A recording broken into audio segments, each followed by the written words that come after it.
Bec, welcome to the GROUPEX podcast. It's good to have you on the show. Thank you for having me, Tony. I'm looking forward to getting to know you, a bit about you, and also discussing GROUPEX management with you. So for those, for the viewers and listeners that are out there that may not know who you are, can you give us a little bit of an intro on you and how you got into the fitness industry?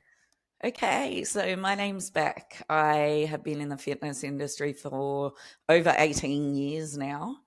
I actually started in Sydney at Park Street Fitness first as a PT. So we were thrown straight in the deep end with that. And I pretty quickly got into GROUPEX, failed miserably the first time I got up in front of 60 odd people for body combat. Prior to that, I was actually a police officer. So, Wow. yeah, I spent a few years in the police force for New South Wales, working undercover primarily towards the end, which I'd always wanted to be in the fitness industry. So while I was still in the police, I studied my fitness certs. And a whole lot of things led to me leaving that role and going over to the fitness industry. And like I said, back then, you kind of just got thrown in. Yeah. It was, here you go, you're PTing, here's some clients. Here's a rough rundown of what you should do. Just do it. Yep. So from there, I had always danced when I was younger, and GROUPEX was just what my passion was. And over the years, I've done club manager roles, reception, admin roles, PT manager, GROUPEX manager. This is my third time now. So I'm very lucky at the moment to be working for Earth Fitness in Newcastle. Cool. And some of you guys might not know Earth so much. We were Planet Fitness before, for a lot of years, but we still have the same owners, same staff. Okay. We just went over to our own brand a couple of years ago. So 3 clubs that I look after for all of the classes and all of the instructors over those clubs. And I love it. Awesome. Now I'm going to take you back. Yes. Rewind your mind back to when you first jumped up on stage to the first class you taught. I want you to, you sort of alluded to and mentioned that it was a bit of a disaster. It was. Talk us through that for us, because I think it will allow a lot of listeners and viewers to relate. Yes. So I was super keen. And at the time, the group fitness manager was an instructor who's still in the industry. I won't name her, but lovely, very supportive. Myself, and I can't remember the other instructor, but we got up to team teach a body combat class in a peak time slot at Park Street. And back then it was like 60 people in the room. And I think I was allocated 1 track or 2 and just blanked completely. I had practiced it, but obviously not to the level I needed to. And now I know a lot of what goes on behind the scenes and what I should have been doing. But I was 26 at the time and just thought, I can do anything. And I put myself in that position and pretty quickly got brought back down, and the class kept doing whatever I did. But I know it was way off the corrie, just winged it. And then after that, obviously, was not put up in that position again straight away. Had to go through more training and a lot more practice to be able to get to the point where I could deliver classes effectively. Thanks for sharing that. I'll share with you right now that there was an RPM class at Bondi Platinum Fitness First many years ago. That was a Saturday morning class when Pete Manuel was around, and Pete was my mentor and did my RPM initial module training with me back in the day, and he'd asked me to come along and launch an RPM release. Yeah, nice. The one that had tribal dancing. I can't remember what release. I do remember. And I was in there, and it was the last track, I think it was. It is. Yeah. I butchered it like so badly it wasn't funny. Yeah. I got there and completely, like you had that moment of going blank. Yeah. Pete and I he'd do one track, I'd do the other, and that kind of stuff. And got to the last one, and that was me. And for some reason, all the choreo left my head, and I butchered it so badly it wasn't funny. But Pete, being the professional that he was, just kept with me and didn't didn't do anything stop different you apart or from what I anything. was doing. Yep. He was Yes. like, Phil, whatever I did and said, he went along as though it made it look Yes. like that was the choreo, or if that wasn't, that's what it should have been. Yep. And it wasn't until everyone left the room after that I crumbled and was like, dude, I'm so sorry I let you down. Yep. It's like, dude, it happens. He said Yep. that shows complete, you are real. You are 100% an instructor, and it's going to happen from time to time. Don't let it knock you down. Get back on the horse, get back on, ride the bike again, and just get on with it. You know, Exactly. it's and I'd say if there's any instructors out there that's never happened to, bullshit. Yeah. Sometime it has happened when you have forgotten part of your choreography or whatever. Yeah, even if it's not the whole track. Yeah, but it doesn't matter. You know, Yeah. I think that's the beauty of it, is that sometimes as instructors, we put so much pressure on ourselves because we Absolutely. want to be the best for our members. We want to be the best for our managers. We want to be the best for everybody. That Yes, sometimes you just need to go, yeah, okay, it's okay. You know, it is okay. choreography is there, and Les Mills say to you, yep, get on there and you need to nail this choreography. Yep. But if you mess it up a little bit, as long as you're aware that you've messed it up, the Yep. next time, almost guaranteed you're not going to mess it up a second time. No. You're going to be going, oh, yeah, that was wrong. Yeah, that felt weird. With you as soon Was as it you again? forget something. Yeah, you go back, you look at it, and you know then what's going to happen. So, Yep. you know, I appreciate the fact that you were thrown in the deep end. You had that experience, and that you've actually come through it, but you learnt as well from that so many things that you can take away and apply in GROUPEX management. Yes. You know now not to throw a brand new instructor up on stage to do that kind of stuff. You know, with launches, how to do things differently so that your instructor, your team don't go through what you went through as well. Yeah, we try to avoid that and give them that support, but I also tell them to not put the pressure on themselves that we all do, but immediately to get it 100%, I tell them you're not going to. I know that I shouldn't say that, but it's, it's honest, it's real. Get most things right, or try and learn from what mistakes you have made, or what weaknesses that you do have, and move forward from it. But I still make mistakes now. It'll be one move and I'll be, damn it, and I miss that, and I'll say it quite often to them. You guys know I just missed X, or I did extra reps of this, because I teach freestyle as well. So obviously freestyle we can adapt to that. But when it's Les Mills, there'll be a mistake, and I'm really hard on myself now with it. But it's okay. 100% okay. It's not the end of the world if you people. It's okay. You know what? You have a giggle about it. And I think if that's when you get the confidence in yourself to go, as long as what I delivered was safe and effective. Yes, exactly. I was about to say, as long as it's safe and you've got the members moving and getting work out. If it was 4 cross jabs instead of 6, who cares? Yes. Yeah, it don't matter. The worst funny though, you have members who do feed off that as well, and they'll just be like, I know, and they'll have a laugh with you. I also say to those members that know the choreography inside out and back to front, you get up here. Yeah, I do too. You go and do your training then. Come on, I need more instructors. Let's do this. Get on here.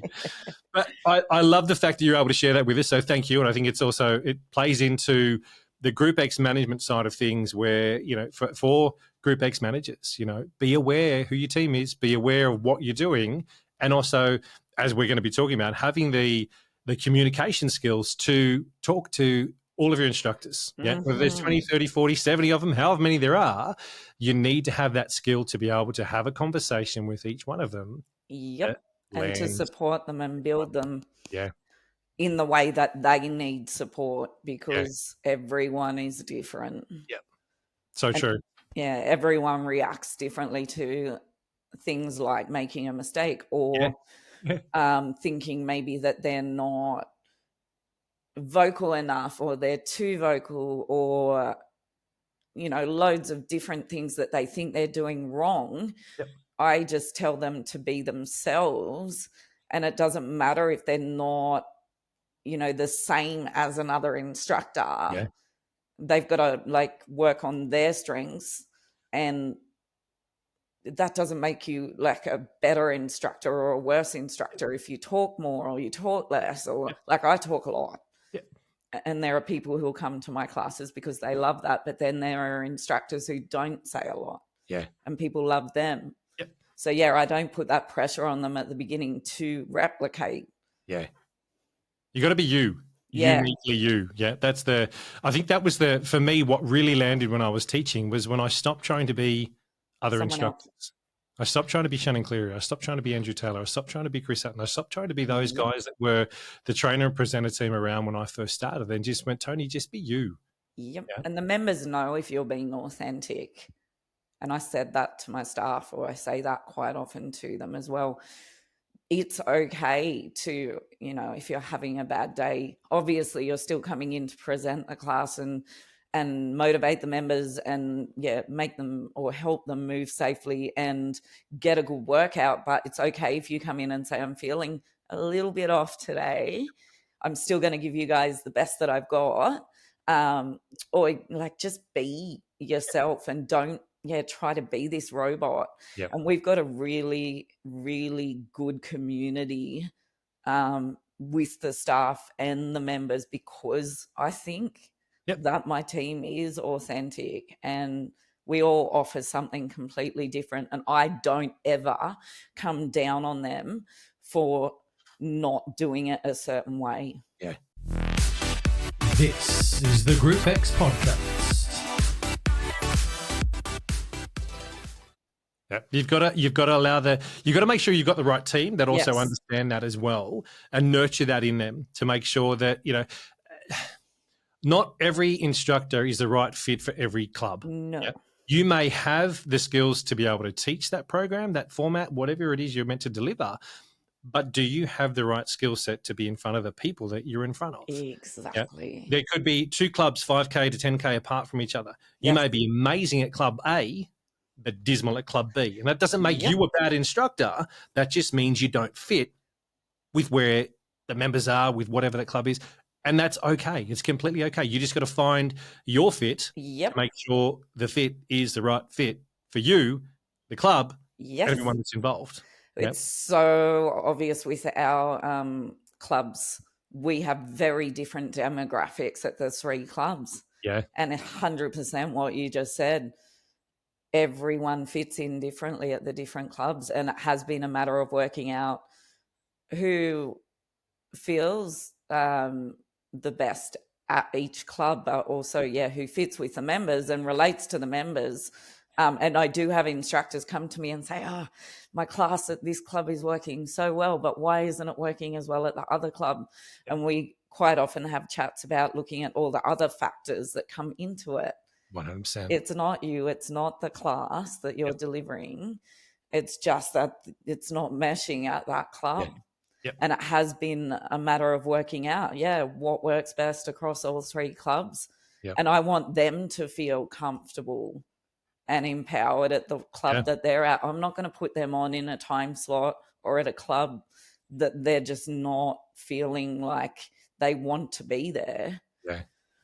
I think it's key that for a thing takeaway for here for GROUPEX managers is understand your instructors, get to know who they are big time to make sure that they have the right fit. Now, if you're advertising and you're looking for instructors, you can't just take, cool, you teach, brilliant, you can teach 5:30, cool, get in there and do it. Yes. It's not going to work. I'll guarantee you that if you haven't seen that instructor teach or you haven't been into that class to see those members, it's committing suicide. Yeah, it's putting the worst thing possible together of not, if you're putting someone you haven't seen teach in front of all your members and you're expecting an amazing thing to happen, you're delusional. Yeah. You need to make sure that whoever you get to come in to teach to your members, you've seen teach and you know your members to make sure that that person's personality is going to gel, one, with you as a GROUPEX manager, but two, with your members, so that you don't end up, as a GROUPEX manager, you don't end up with 40 complaints at the end of class. Yep. And that instructor going, but I need this class. It's, what are you trying to do? You're trying to no, I'm not trying to get rid of you. I'm not trying to do anything. I'm trying to give you as an instructor the best possibility to teach and enjoy what you do. Yes. So if you don't fit here, maybe it's a different time slot. Maybe, you're at 7 o'clock in the morning, it's going to work. Yep. Maybe 5 o'clock at night will, because it's a different type of member that comes through, a different demographic. Or if I take my mind back to the early days in the 2000s when I first started, I was at North Sydney Fitness First, and I was in the corporate area. Now, North Sydney and Sydney CBD, very I different. gelled with the members. Great. Yep. Had so much fun. It was great. Members and I, yep, fantastic. Moved me up and out to Mosman or try and go up to DY Mona Vale. They hated me. Hated me with a passion. I delivered the same way and it was all good. And it started to wear me down because I was like, what's wrong with you? It does, because you look at yourself and think there's something wrong with you. 100%. And there's then nothing I moved wrong over with you. No, I moved over to Randwick and I was teaching over at Randwick with the early morning mums. We gelled so well it wasn't funny. Yeah. But there was different ways. But I had to learn as well with those guys in Randwick in the eastern suburbs to teach and deliver it differently. Yes. And what I did, my corporates didn't really want to talk. Get in, get out, smash me about, I'm done. Yep. Don't talk to me.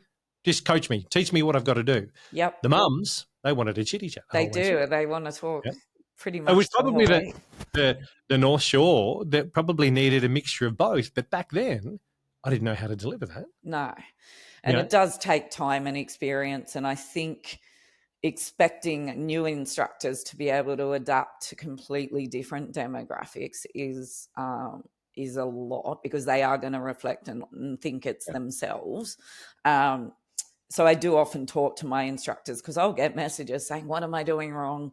This class has dropped. And again, it's working elsewhere. It's not working here. Sometimes it is a matter of slightly changing the way that you deliver the class, because it's looking at the members who are coming to the class and seeing that there's been a shift. So, okay, we might have to teach that class slightly differently. So, like, I know that you struggle with that, I think, at the beginning, but I'm used to it now, and having people say, or just not mesh with me. I've had complaints addressed towards myself that full on, like ripping me to shreds. And then at the same time, people saying how much they love me. So it's the same with all of the instructors, but learning to not take that super personally. Yeah. We're not gonna, and helping your instructors through that, and still giving them the positive stuff as well when they may have something that you need to address with them. Yeah. Communicating, but understanding at the same time, understanding who they are, and making sure that if you have their best interest at heart, to make sure that they're going to deliver the best they possibly can. And if you as a manager are putting them in without knowing your members or without looking at any of that kind of stuff, you're just setting yourself up for disaster. So GROUPEX managers that are watching this right now, make sure, and I do it at any time, make sure that you've got the right team working for you. Yeah, and don't be afraid to move people around as well. So there might be, like you said, a time slot that doesn't work for an instructor, but you have a class at another club or a class at the same club in a different time slot that's going to work perfectly for them. It is about knowing your instructors and what their strengths are, how they communicate with members, what they offer, and then matching it with the members as best you can. And I know that over the last few years, instructors haven't been as available because a lot of people went back to full-time work after COVID in other jobs, but we're starting to see more instructors coming through again, so you can be a little bit more kind of selective with who you're putting on what. Because I think there was a time when there was just a shortage, and it was a matter of getting anyone onto a class, which is rough. And is hard on the instructor and the members. But we had to even say to the members, it's either have this person on this class or don't have the class at all, which isn't ideal. But it helped when new instructors came in, or even now when new instructors come in and you get backlash from the members, we preferred this instructor, or it's, addressing with them that we do want to constantly upskill new people and have those people coming through. And to do that and to have more instructors available in the future, we've got to bring new people on. Mm-hmm. But after COVID, I think it was hard for GROUPEX managers. 100%. Some of the other GROUPEX managers that I've had on previously have alluded to and spoken about that the weirdly enough, most of them weren't GROUPEX managers pre-pandemic. They've only come into it afterwards. So they haven't really had something to go on what we used to experience back in the day where, there was the list of instructors was massive. The pool of instructors was huge. Yeah. And you could turn around back then and go, hey, I've got a class. It's $45. If you don't want it, the next person will. You could do whatever.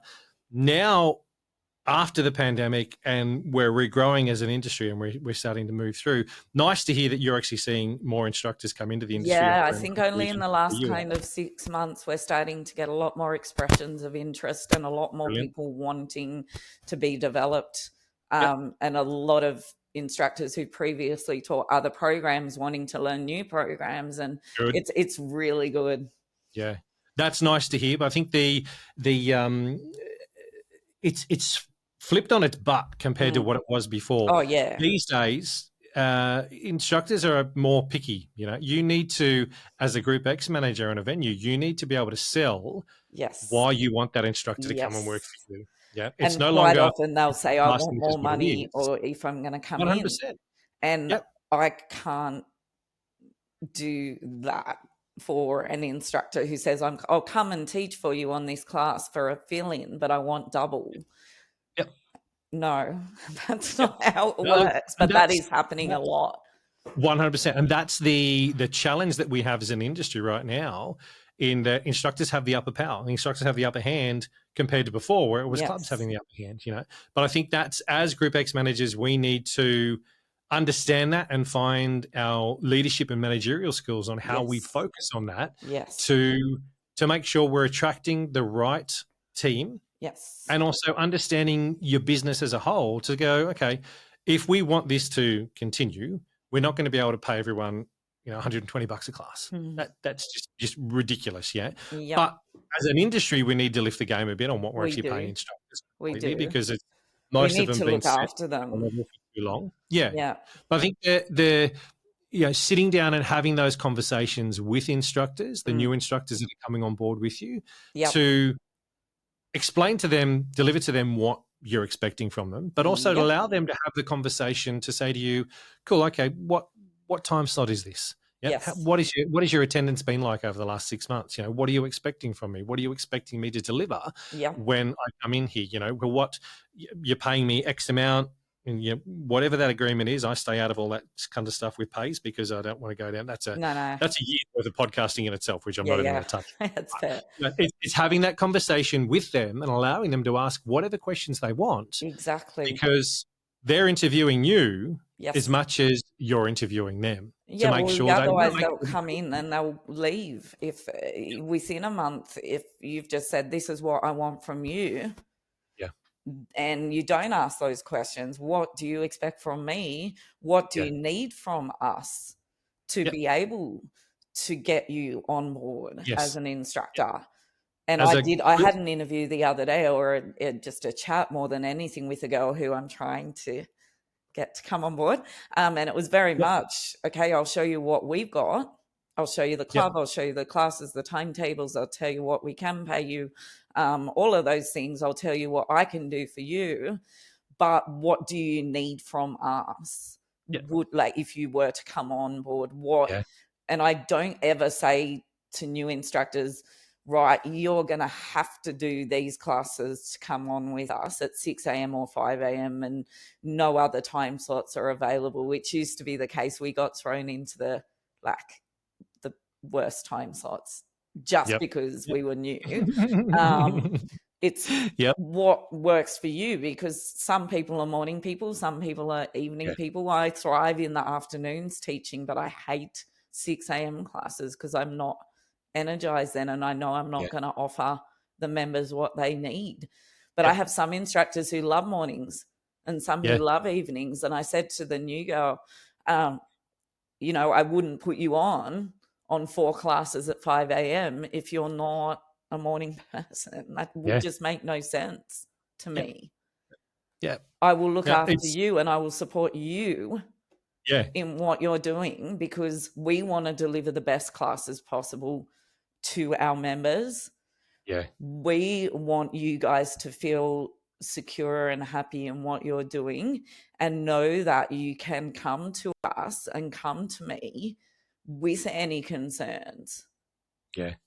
Anyway, sorry, I get very passionate. No, I love. Look, that's why I asked you on the show. Yeah, that's why I asked you to come on here, because there's not one way to manage GROUPEX instructors. No. Yeah, you need to have multiple hats on, because we're dealing with multiple different personalities. I love the fact that you're passionate about it. So please you don't need to apologize. You don't need to justify anything. I love the fact that you have that passion about it, because it shows that you care.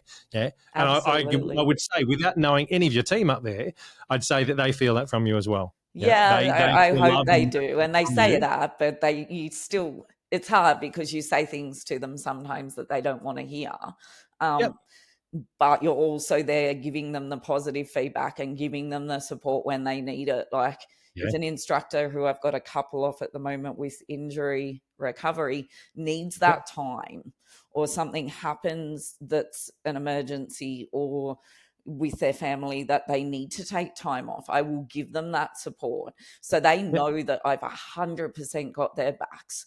And yes, there's going to be times when we do receive a complaint that I do have to address with them, or something happens that I do have to speak to them about that's not great.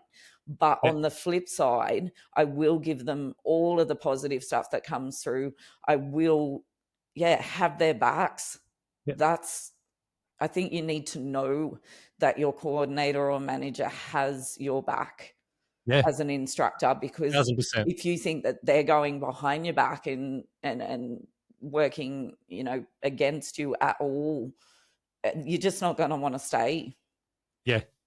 On that, I want to touch a topic with you about conflict resolution. Yes. And how you would approach an instructor with some feedback that hasn't been the best feedback from members, or from whatever the situation may be. Can you, without going into specifics and letting us know details and names, don't want to put any of that in here. Ever. Can you give us an example on how you dealt with conflict resolution and something like that in your club? Okay, so obviously you know that people are more willing to be critical and put it in writing, as opposed to putting positive feedback in writing or expressing it to the club. 100%. So it'll come through to me. Quite often I will shut it down at that point if it's something that I don't feel is going to be helpful for the instructor. I'll speak to the member if I need to, or to the manager, who will speak to the member who's above me if needed. If it's not something that I feel is going to help them develop as an instructor, or if it's something that's very personal, I will not take it even to my instructor. So say someone is attacking the way that someone speaks, or something similar to that, I don't even take that to the instructor. So now if it's something that needs to be addressed with the instructor, so something that's occurred in the class that's made someone feel uncomfortable or similar, I'll have a chat. I'll usually give them a call and just say, I need to have a chat to you about a couple of things. And if they answer, I'll speak to them at that time. If they want to meet in person, I'll offer that option, or I'll say, are you okay to have the conversation over the phone? So it's finding the best way to communicate with them for that complaint or whatever it is. So you don't want to necessarily be on the phone to someone who doesn't communicate well on the phone. So you'd offer them the option to meet in person. Then it's a matter of either sitting down with them in person or speaking to them on the phone, because some of my instructors much prefer that. Okay, this is what's occurred. I just want to let you know that this has been brought to our attention. What is your perspective on that? Like, what is your side of the story? So I always want to get what their version of events is. You've got to offer them that opportunity to address it. And then depending on whether it needs to be actioned or not from there, we will. And it's usually just putting things in place like, okay, so this has occurred and we are aware of it now. So moving forwards, if anything else in relation to this occurs and you're aware of it, can you please make sure you let me know straight away? I often am the one who speaks to the members directly in relation to any complaints about the instructors or classes. And quite often it's something related to something completely separate with that person who's made the complaint. It's not actually about the situation that's happened. So you've got to be able to recognize that as well and not go, oh my God, my instructor's done this, and find out the background to the situation. Diffuse it as best you can with obviously member, but we haven't had, I don't think, anything escalated that I've had to I do lie. I've had one or two. Warning will be given if it's something really serious, an official warning, but we give 3. I don't just go, okay, you're stuffed up, you're out. Look, the big thing there that I take away from that is you communicate with your instructor. There's 3 sides to every story. There's the person that's made the complaint. There's the person that's receiving the complaint, and somewhere in the middle is that truth line what that sort of actually is happened. Exactly. And it's you hard need because to, you can't say the names of people involved. Like, I don't call them and say, this person said this about you, because we don't. You've got to, as their manager, you need to be able to sit down and take on all sides of it and then come up with your conclusion yourself and work out the best way to move forwards. How to deal with it, how to progress through it.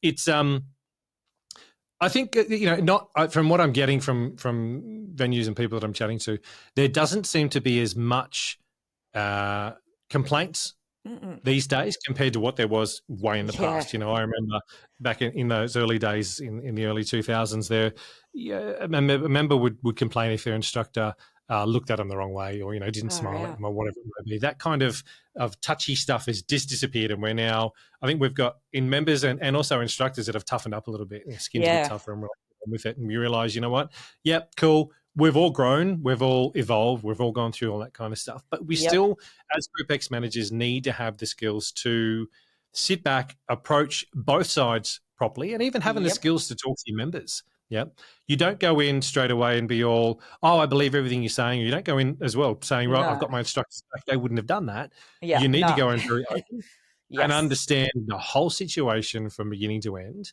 to then work out your plan of attack and your course of action.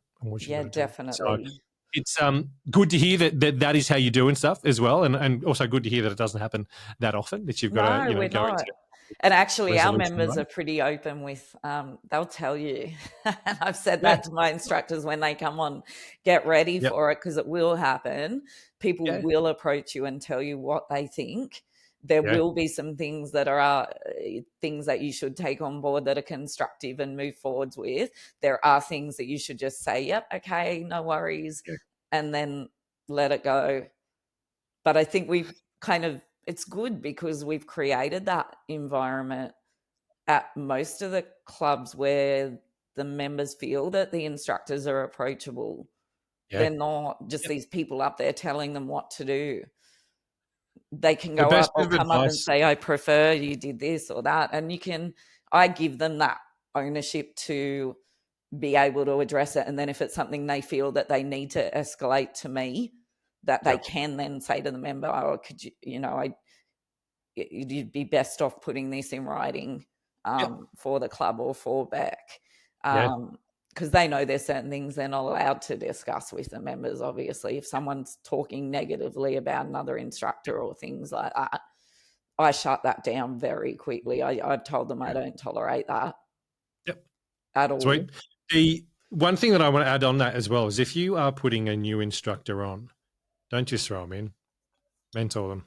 Yeah, you've got to mentor them. You as GROUPEX manager, mentor them, or find another instructor that's actually willing to help out and mentor them so that those members understand. Yes. We all started somewhere. We all of us started somewhere. We were not born group exercise instructors. We weren't just popped out of the womb and going, I'm doing a great part. I'm doing an attack or whatever it may be. It doesn't happen. We've all got to learn the skills and learn how to deal with different people. And that's one from us as instructors, two from us as Group X managers, but also having that awareness to go, hey, you know what, this is a brand new member that's come on. Yeah, I've seen you. I know my members. I'm pretty sure it's going to gel. I'm like 90% certain it's going to gel. Yes. How about I get you to team teach, or we get a mentor to help you work to not so much work on your instructing, but work on the relationship with your members. Yep. Work and on it's that, always because checking. if you have an instructor that knows them, and this is a brand new instructor, it's always nice when you meet a new friend, you know, you're out with a group of friends and someone introduces you to one of their friends. Yes. It's always nice to be introduced and you get to know them, rather than having the cold, you know, like swipe left or right, or have whichever bloody way you're meant to swipe. I don't know. I've never been on a dating app in my life, but we won't go down that. But yeah, it's the getting to know someone thing. Yes. Yeah, it's easier if you're introduced rather than walking in cold, going, right, yep, I'm your instructor, I'm going to do this. Yeah, bro, and they're looking at you going, really now? This is the GROUPEX podcast.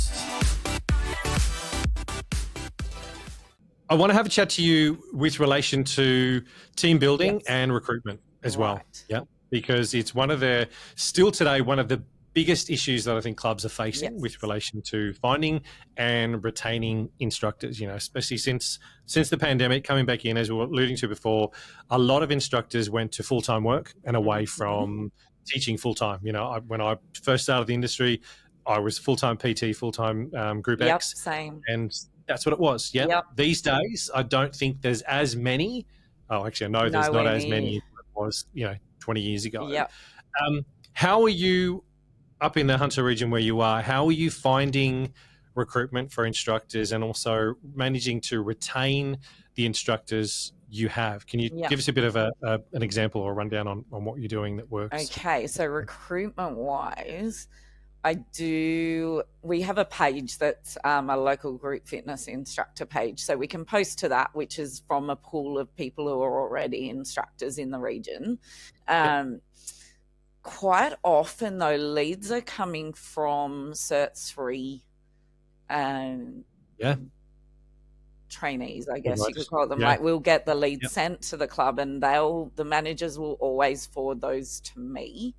Sweet. To follow up on. So I'll touch base with someone and say, hey, like, I'm the Group X manager, but I know you're looking at a PT path, which is most of them. So it's kind of getting them over from that into Group X instead, and then offering that mentorship. So come in, we'll talk about what classes you might like to teach. We'll get you in to shadow some classes, and then we'll go from there and start mentoring you and get you ready. So it is a matter of training them from scratch.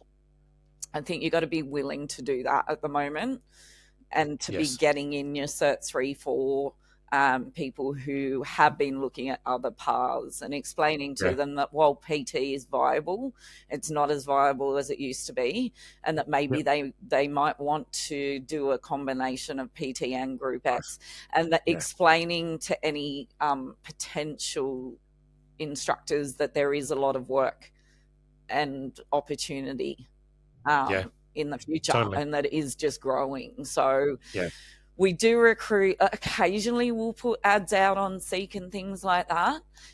Quite often at the moment it's coming from instructors referring other instructors. So I'm always asking them if they know anyone, or to recognize any members who may want to become an instructor, and having that conversation with them, or referring them on to me to then get them on the path to train as an instructor. Because like you said, there's always the members you look at and think, wow, they could be an instructor. And some of them definitely would want to take that path. Some of them don't.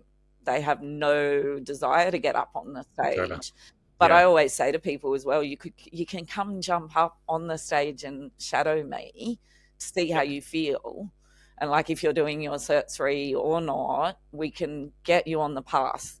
There are so many different avenues now to get to be an instructor, if you know what I mean. Like, you can do your gel and your Les Mills, or you can do your Cert 3, or you can do, there's like a group fitness course I'm pretty sure you can do now that's separate to doing your entire Cert 3. And I'm not saying that that's ideal, but I believe, and again, this might be a little bit controversial, that you learn most when you're on the job.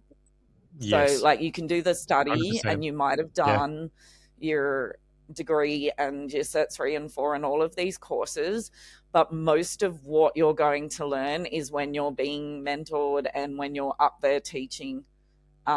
So I am happy for you to do a shorter course and then to go through the training. And a lot of people will say, no, get all of these skills. Like, I did my Cert 3 and 4 online as quickly as I could because I wanted to get into the practical side of it. Yeah. And I just think, you've got to, look for members potentially, ask your instructors if they have members they think might work, and just looking everywhere. In terms of retaining, it's looking after your instructors. So communicating with them on a regular basis, which is hard because they're everywhere. But even if it is just a text saying, hey, just checking in, making sure everything's going okay, do you need anything from me? Or when they email, responding to every couple of emails, not necessarily every single one, but just knowing, making them aware that you are still there and thinking of them, and if they need anything. Our team, very lucky, we've retained pretty well. Obviously there are people who come and go, but some instructors have been there for a long time. And looking at things, and I know we're not talking about pays or anything, but every few years addressing that with upper management and saying, we would like to see a pay rise for all of the instructors, or taking them out for lunch. And my workplace will cover things like that. So I'm very lucky. They'll say, okay, take your team out. It's on us. That's nice that you've got that from upper management as well, to actually help you manage your team with that. Very lucky. But I'd say, as you're saying to them, 30 seconds of your day can make an instructor's week. Absolutely. You just touching base with them, or even if you are in club at the time they're teaching and you walk past and say good day, or stick your face in and acknowledge them, acknowledge the members, can make such a huge difference if they know. And if you, probably the first time you do it, it's going to be a bit weird. They'll be like, oh, what the hell was that about? But as soon as they get to know, and if you do it more frequently and they just see you wave, and they know that's just you. Well, my instructors, I know, they know that I'm like that anyway. And if I see them out like training, I'll go say hello or whatever. But if that's not the kind of person that you are, that's fine. But like you said, make the effort, make it something that's just normal. And it might be just, sounds, people are going to go, oh, you shouldn't go down that path. But some of my instructors, it might be putting a love heart on the message. Like, I love your message that you've just sent me. And they know that it's not anything inappropriate. It's just me saying that's awesome. Or sending a hands up or a height, like whatever it is. And just that acknowledgement for some of them. Some of them need more. And you recognize that. Yes. Once you get to know your team as a GROUPEX manager, and if you're for brand new group exercise managers coming in that are listening to this, watching this, and taking away stuff, you'll know your own personality, what you can do and what you won't do, what you're comfortable with. Once you get to know your team, you're going to be able to understand what they're comfortable with as well. I wouldn't send a love heart to anyone on my team. But that's me. And that's not saying that it's a good thing or a bad thing. It's just not something that I would. I find it would be disingenuous to you to do that. Whereas mine, I'll put that even on a group chat. Like, I'll put a hug on it, and it's, they know me, so they've interacted with me one-on-one, and they know what I mean by that. And that's whole part of the reason these podcast series decided to come out. I wanted to bring them out was to share with everyone and GROUPEX managers out there. There is no right or wrong way. There isn't black or white. This is it. This is what you've got to do. No more. That doesn't work. I don't think it wouldn't work for me. What would work for me wouldn't work for you. There's going to be different things that you take and leave from each thing to be able to manage your team and your department or your gym the way that works best for you and that center. And I think that's the big key that I want viewers and people listening to walk away with is you need to be you. You need to understand the different ways of doing things. But there might be, if we're looking at leadership as an example, there may be a coaching leadership style that you may excel in that I would be absolute crap in. And part of this is also those watching, listening, engaging what we're doing to be able to take some away and go, you know what, I'm back here in club and I'm dealing with this. Oh, wow, Bec did this. I'm going to get out there and I'm going to give this a shot. And I'm it going to might try work, this, because because it might not. if we can share as much knowledge as we possibly can within the industry ourselves, and I think that's probably key to getting longevity as GROUPEX managers, because one, if we're in here and we're doing it and we're getting paid what we should be being paid for the role, and we're actually getting enough hours to do what we've got to do for the role, and those hours are dependent on how many instructors you've got, loads of things, how many classes you've got, a whole range of different things going on. Making sure that you're feeling the worth of what the job you're actually doing, but also we don't expect.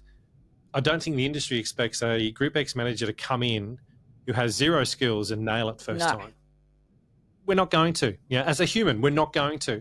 But if you can take away a certain skill set or develop a certain skill set to understand how to manage your team, how to manage your department, how to do everything properly, you're going to have more success. You're probably going to hang around a lot longer than, hey, cool, you're the best instructor on the timetable. Get in there and just, can you do the pays and add the numbers and find covers? Yeah, great. That's all your job is. You've got to have a passion for it, managers, but we have so much more to do in the role other than finding covers, so much more. Doing all of that kind of stuff, which the admin stuff should be and is being taken care of by an app these days, and we'll talk about that later if we get a chance to. But that side of things just is done for us. To be able to sit down, communicate with your team, as we said, be able to sit down and have that conversation, to be able to assess those instructors, to be able to work out your attendance and have a look at that Friday afternoon 5 o'clock class and see what's going on. Why is it all of a sudden, it's winter, right? Okay, we're going to keep it on because it's a service class. And but not those necessarily classes, taking it out on it's your fault as the instructor because numbers have dropped, or it's your fault that this has happened. No, it's like, look at all the factors.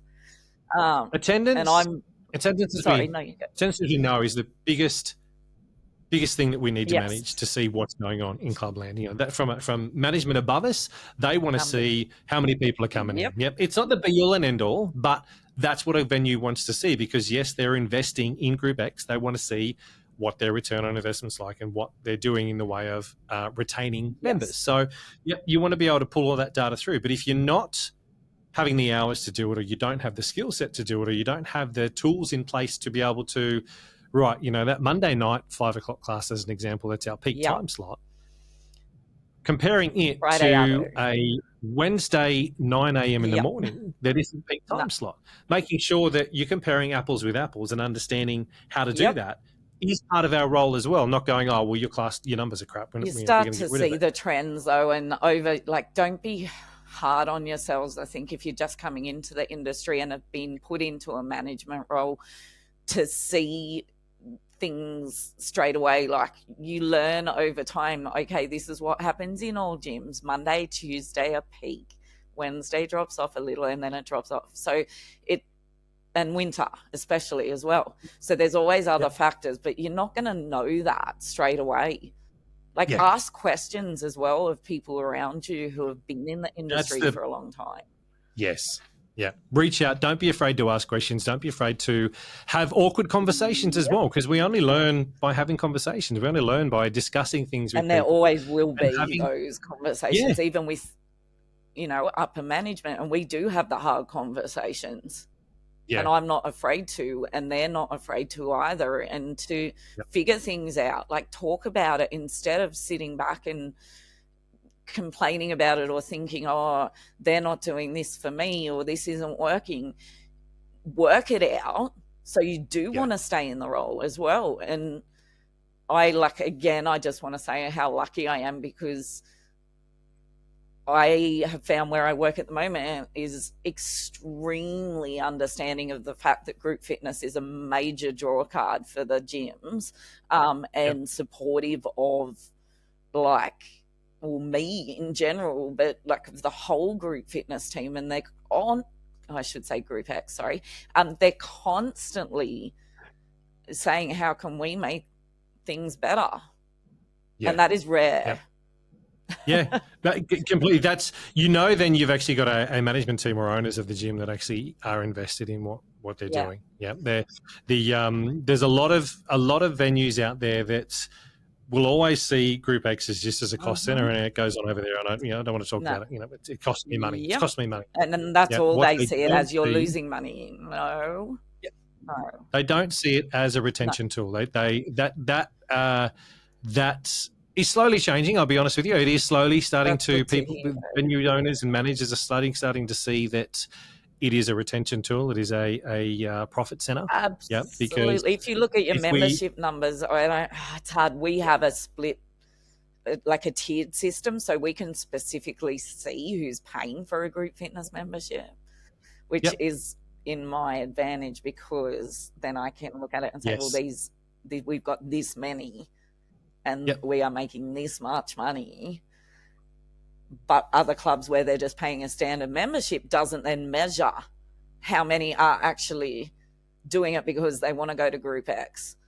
So it makes it hard to prove that you're like, There are ways to do it, and I think comes down to your measurement and the way you're looking at attendance. Is if you are looking over let's just take Monday as an example, and let's say you're running 6 classes over a Monday, and we get 20 per class in. You've had 120 people come through in GROUPEX for the day. If you had 240 people coming into the gym that day, well, straight away, 50% of your attendance is on a GROUPEX. You look at that in itself is a way to actually show management what's going on. Les Mills' stats are, I think it's 3.4 times a week someone comes in to do GROUPEX per week. So work out your total attendance for the week, your total attendance in the gym for the week. You can work it out at roughly how many people are coming in. Let's just say it was 400 people a week, individual people a week that came into GROUPEX. What's your membership per week?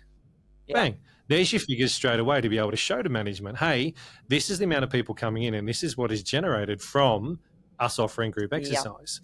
Now, I've known of gyms in the past, and there are big chains out there that are, well, if GROUPEX doesn't work, we get rid of it. We piss it off straight away. That shows a complete disconnect on what they're doing in that space. But it also shows a lack of management, as in the GROUPEX manager that was in there was the wrong fit. The GROUPEX instructors that were in there were the wrong fit. Whoever was in charge of that side of things didn't give a shit anymore and just decided to go, whatever. And that happens in all roles. It's working once and it's not working now.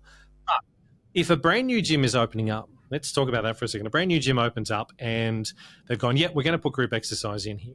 As a GROUPEX manager, you need to make sure you got the right fit of people, the right fit of programs. You need to understand so much that's going on, your demographic, your members, all of that kind of stuff.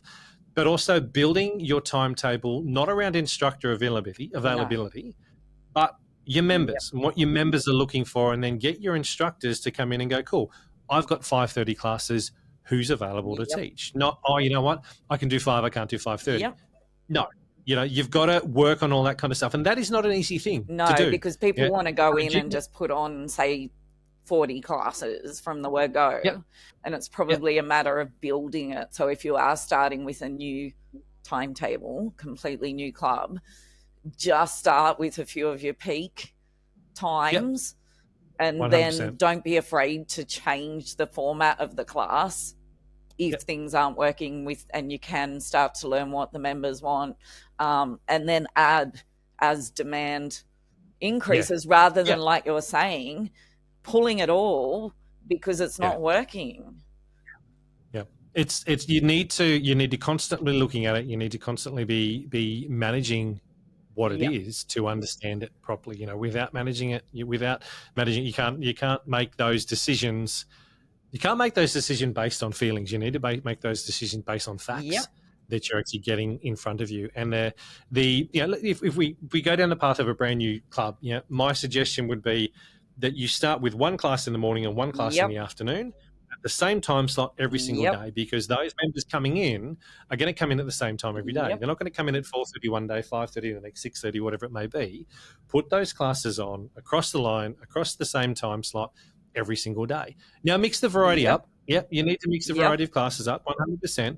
But at the same time, listen to what they're saying, but don't change your availability or your offering too frequently? No, well, we don't do. That's another thing, and people ask me all the time, when do you update your timetables, and are we doing a seasonal change on the timetables? Mainly the members, and on the next timetable change, can you add this? And I'm not sure where that all comes from, because the 3 times I've managed the GROUPEX department, we have kept the same timetable and just made small modifications, added things where demand was, like we just added 4:30 classes because the demand was there. Changed the format of the class where we've needed to, done pop-up classes or workshops or a big launch to push certain classes, or use social media to advertise or whatever. But we don't go, okay, it's winter, we're changing the timetable completely. Members like consistency, and as much as I know it works for some gyms, complete timetable changes, but I think that it's going to throw people out of their routines completely. It's going to mess with, a whole lot of things that you don't need to have to deal with as a manager either. Like, make the small changes. And like you said, put variety on in each time slot. But we, for example, at one club, have now got it at a point where all 5 9:30 a.m. classes are strength-based classes. Now, most GROUPEX managers would say that's crazy. It's not. You should have variety, but that is what works. And we've got cardio beforehand and in the afternoons, and it's just that club that works for. So, it's not, like you said, it's not a set of rules. Yeah, there's not one set fits all. Yeah, you put on what works. I mean, I honestly believe that changing your timetable 4 times a year is ridiculous. You don't need to. See, a lot of council facilities and that kind of stuff do, and that's for some reason they've been doing that for years and years and years. I don't agree with it. I don't think it works. But if it works for them, it'd just be hard with getting instructors as well, though, unless your instructors can teach all of the different classes, and you're stuffing them around as well. Anyway, my thing with that is, though, if you've got a class on that's getting full, why are you going to change it? Exactly. Why would you change just because the season has changed? This class has 40 people in it each week. Yeah, there's no reason to mess around with something that's working. Why change the formula? Change the things that aren't working. But and that's what I push for over the years as well. Is this is working? Just because there is a trend towards this or whatever new program, we don't have to do that because this is working. Yeah. The thing that I will say on that, though, is if you've got to say, let's say Monday night, peak time slot, whatever time it is, and you've been running that program forever and you want to trial a new program, you know what? 100% advertise that for 2 or 3 weeks, you're going to be putting this new format on in the busiest time slot. 100% agree with that, and 100% as long as you're advertising it, letting your members know why you're doing it. That's the big thing. We want you members to actually suss out this new format, this new program we're putting on. This is the busiest time slot. We want to suss it out. Now, you will get some people that will arc up. Some of the members are not coming to that. You're screwing around with it, blah, blah, blah. You know what? It's 3 weeks or 2 weeks. As well, and quite often they come across as well if they've been anti a certain class. And it's, I agree. Like, you've got to be able to bring new programs on, and don't get me wrong, do that like at the right times. But, communicate with the members. 100%. Everything that we've really spoken on today comes back down to communication and making sure that you deliver what the message you're trying to deliver is delivered in the right way. And you might get backlash as well sometimes from 100%. Even staff will say, no, I disagree. And you might not hear what you want to hear as a manager. And that's happened to me a fair few times. But it's like, okay, well, I can take that on board as well and be open to taking criticism, which I used to be really bad at. Yeah. But now I'm like, it's a skill that you learn as you progress in the role. Yeah. It's something that you need to adapt to. And what works today may not work tomorrow. Yeah, it's completely changing. It's always continually changing and evolving on what we're doing. But as long as you have a skill set to be able to adapt and change what you do and to be able to talk to whoever's in front of you then you should be fine, Yep. and you should be able to learn and be able to do what you got to do. But it's having that skill set. And if you don't have it, don't be afraid to reach out and get it. Exactly. Don't be That's what afraid to I ask reach out to people. wherever it may Yeah. be, to say, hey, I need some help And with that's this. what I always say, even like with the instructors, I say, ask me, but if you don't want to ask me, ask someone else who you think might be able to help. But don't be afraid to ask questions as well of your managers. The worst thing they can say is no. Like if you need something or you want something changed, okay, I don't really want to ask them this question because it's a little bit scary, or I do want to make this change, but I don't know how they're going to react. Ask them. And they, like I said, they can say no. You're not, it doesn't matter. You know, always, speak to people. Yeah. Have the conversation. Don't be afraid. Do not be afraid to have a conversation with someone. And it's not worth it. Don't. Not worth it. If you sit back and don't say anything, nothing's going to change. And if they're the right team, like your upper management team, they will support you. They will.